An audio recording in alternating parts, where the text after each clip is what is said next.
the collagen is such an industrial, mechanical recovery process. Like, it's not. Would you be happy knowing that you're taking... There's been an issue with algae oil coming out of... There is still a lot of issues. If somebody's offering something at a really cheap price, there's usually a reason behind that. We want to continue to offer support to our customers, brands, all the way from start to finish, and be that small team that care about you and don't almost take your money and leave. Welcome to Beyond the Bottle, the new podcast from ProTec Nutra. I'm Gary Parker, Managing Director. I've been with ProTec since 2014 and I've been in the industry for about 20 years. 20 years. I'm Josh Perry. I'm Products and Distribution Manager at ProTec Nutra. I'm coming up on my 10th year here with ProTec. And we're here to talk about what's going on. I'm Natalie Clark. I'm the UK Sales Manager. I've been with ProTec Nutra just under 3 years, and I've been in the industry for coming up to 17 years, which is it's gone quick. Right, what's next? We wanted to do something different, I suppose, be different from the rest. I think a lot of us spend a lot of time on our phones, on social media, looking at impromptu Instagram videos, other social media platforms are available, or listening to podcasts. And is there a B2B podcast out there that talks about nutraceuticals? This might be a flop and we might wish we never did it, or it might be a success. I'm sure there are other podcasts, but this is not a sales pitch, which I think a lot of other podcasts may well be. Well, a lot goes into sorting out vitamins, sourcing, manufacturing. The quality side of things is absolutely endless. So I think getting to shine a light on that, even just talking between ourselves about that, is important, to just go into it with a bit more detail and let people know about the quality side of things and how much work and effort and just our day-to-day lives.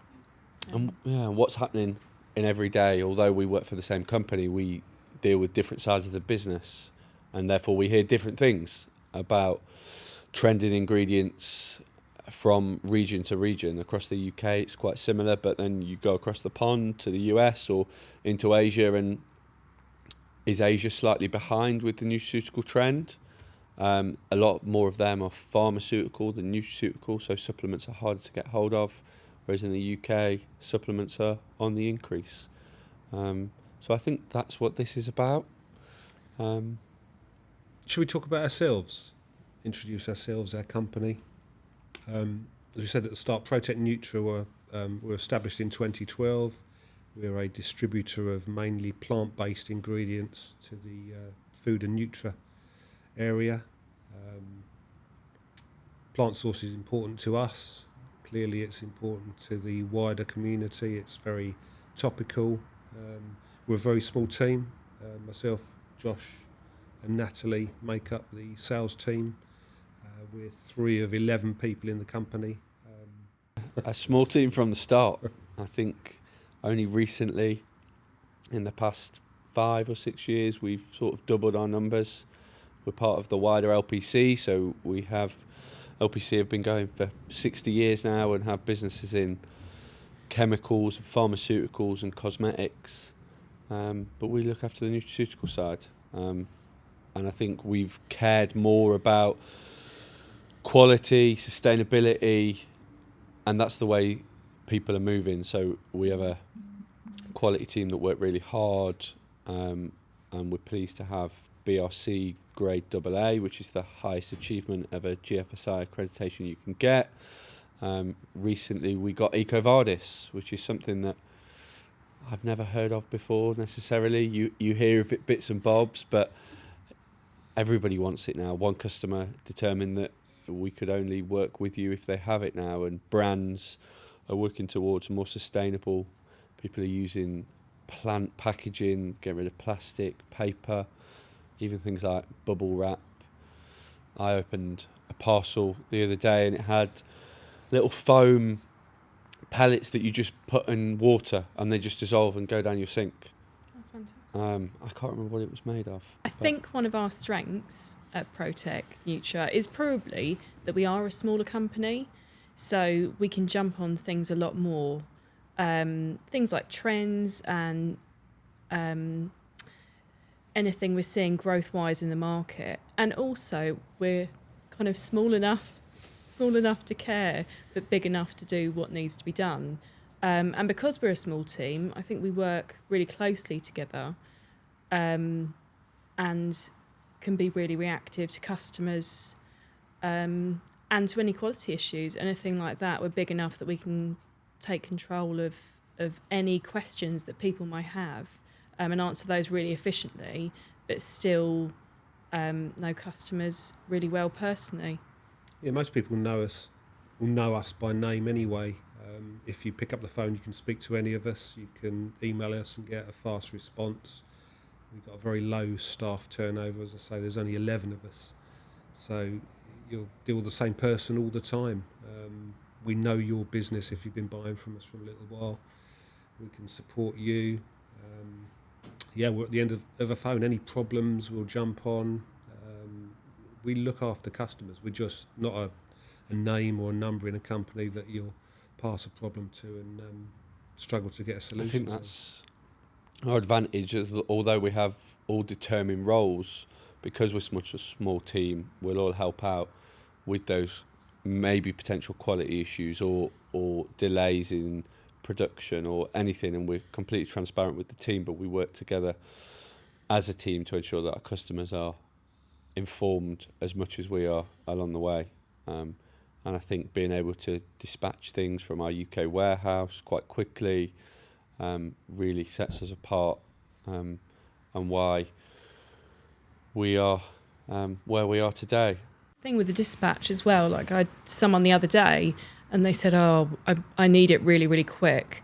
And I think because we're not this big thing, just a cog in a wheel, I was able to get in touch with the orders team and say, look, he needs it really quickly. Would you mind just expediting it? And because we're smaller, we could do that, which is really nice, because some people, you're not able to bend anything. You're not able to be that reactive. So I think it's that personal touch that really sets us apart to our customers, hopefully. Yeah, flexibility is massive. I can recall occasions where we've hired a van to do a same-day delivery. Absolutely. I've picked boxes up from the warehouse in the boot of my car and delivered them to a customer. If someone needs something urgently, we don't want to say no. No, absolutely. You want to please your customers. You want to look after your customers. That's all part of business and retaining customers, and that's, I think, what we're good at. I hate saying no to customers. It's the least favourite part of the job. And everybody has issues, manufacturers, customers, where they don't have another ingredient, so they've decided to pull production forward, and therefore they need our ingredient ASAP, and that's where we know, because a gap in manufacturing is a loss of money. That's essentially, we understand. And brands, if they've got no product on the shelf, then they're also losing money. And if I go into the shop and you go to buy a loaf of bread and your favourite bread isn't there, you don't wait for it to come back in stock, you just buy an alternative. And sometimes if you change to that alternative, you may never go back.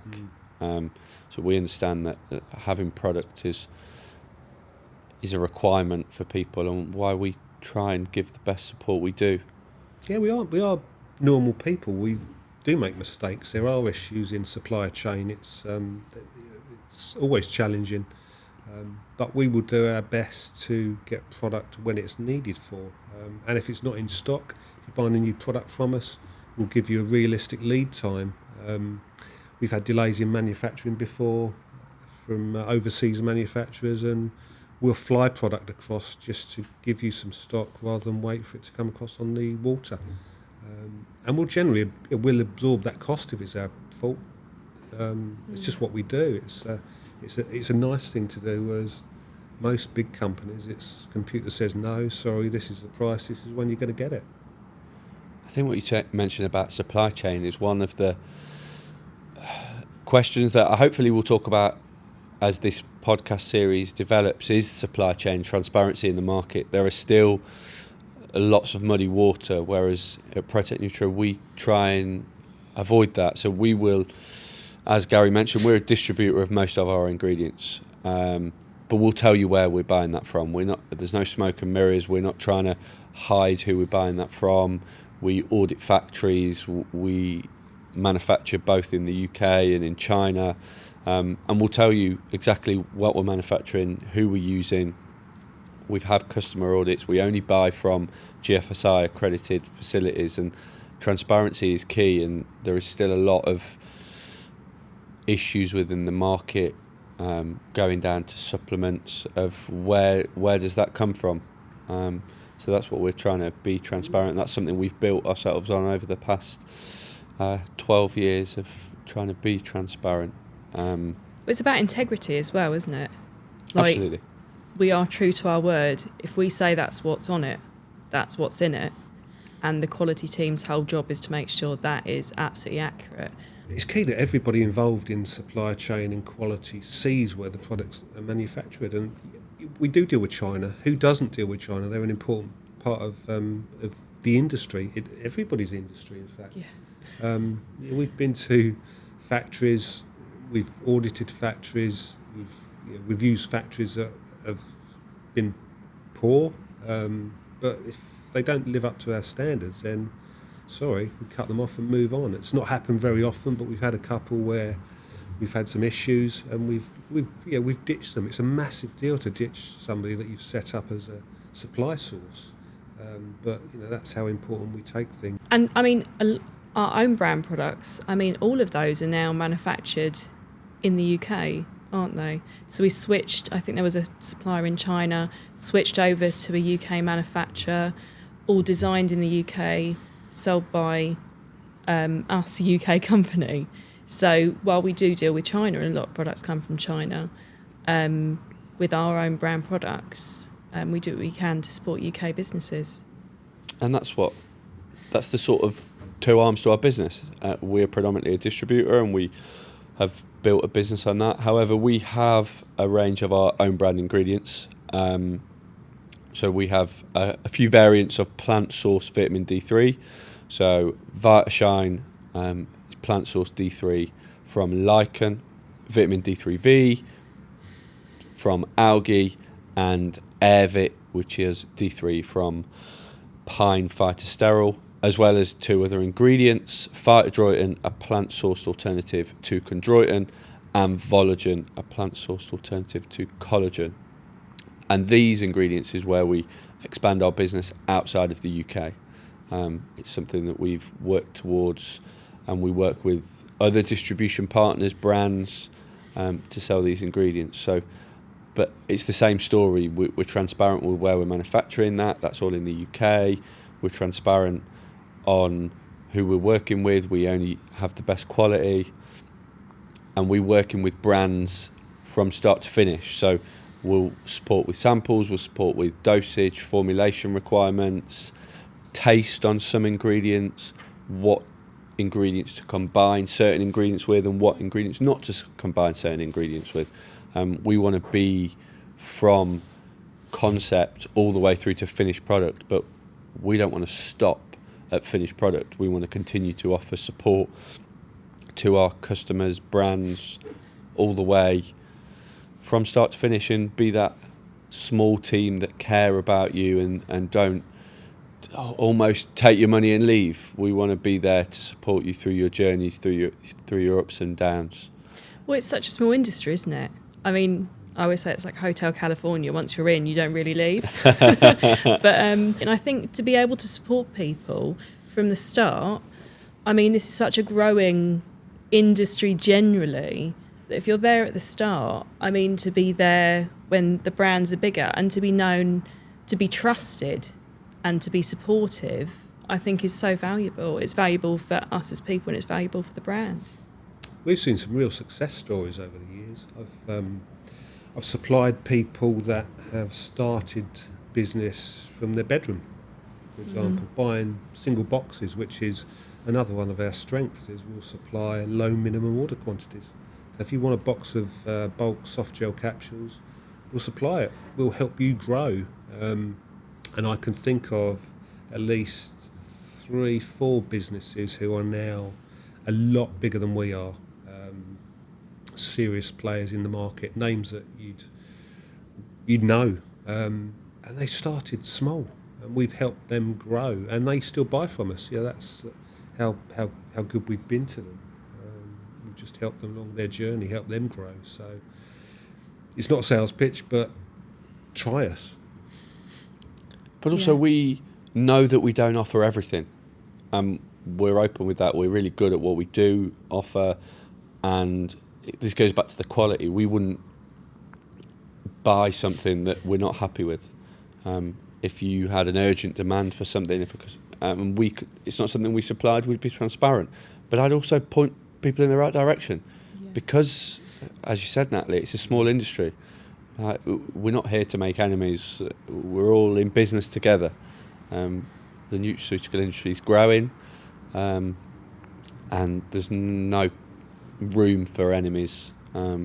So yeah, I'd always tell people where to go. Yeah, I think Josh touched on it earlier, the transparency. Price, clearly price is important, but it's not everything by a long way. You know, if somebody's offering something at a really cheap price, there's usually a reason behind that, and the transparency part is a big part for us. You know, we can go back to source, we can prove through paperwork, etc., where it's come from, who's been involved in it, because nutraceuticals were unregulated for many years, very unregulated, but that's changing now, very much so. For the better, definitely. Because, agreed. I mean, yeah, anything that we supply, we know is exactly what we say it is, and our quality team back that up, everything's tested. I mean, when we source new ingredients, and I mean, I've had a few requests for ingredients that I've never heard of, some strange stuff. I mean, to be fair, mostly plant-based stuff, but just ingredients I've not heard of before. The quality team go through. I mean, the amount of paperwork and the testing and all that stuff, it's a really involved process. But it's nice kind of supplying different stuff as well. We've seen customers, we've had customers in the past that will only buy for a set price. They want it really fast, and yeah, it all comes down to the supply chain, but also regulations. They're changing every day. We've got somebody in-house who looks at regulations, and there is ever a question of EU, the changes they put, levels, and they vary from country to country and product to product.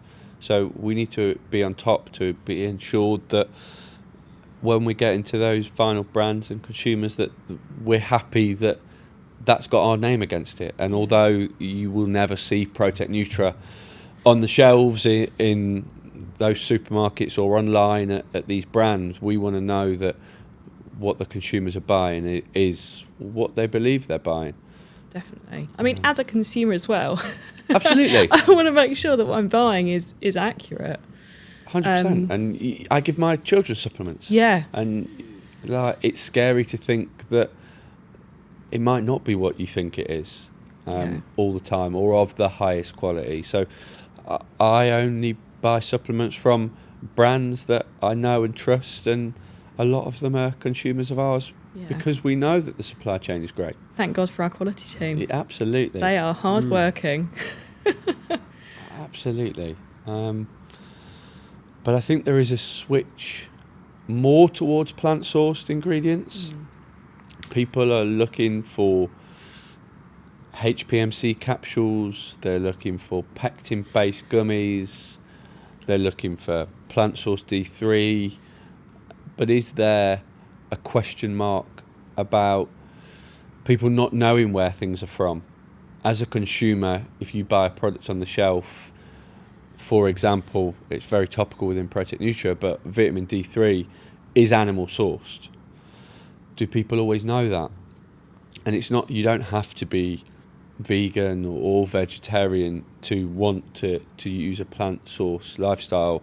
There are sustainability and environmental factors and trends that we see globally that may also influence that. But sometimes you don't know, where does chondroitin come from? The chondroitin you might take is from shark, and that's horrible to think. And it might not be that you might eat meat, and that's absolutely fine. But would you be happy knowing that you're taking shark fin supplements? And I don't think people are. No, it's an ethical choice, I think. I mean, yeah, I know some of us are vegetarians, some of us aren't vegetarians. I tend to choose plant-based personally for me because I know that the supply chain is probably more ethical, which, you know, whether I eat meat or not is surely a good thing. Yeah, and being a plant-based manufacturer of ingredients, I know the standards that we have are so high. So anything plant-based for me, when it comes to vitamins, is a bit of a tick in the box. It's an education, isn't it, for people? A lot of people, again, collagen is one that I always think of. A lot of people don't know that collagen is animal source generally.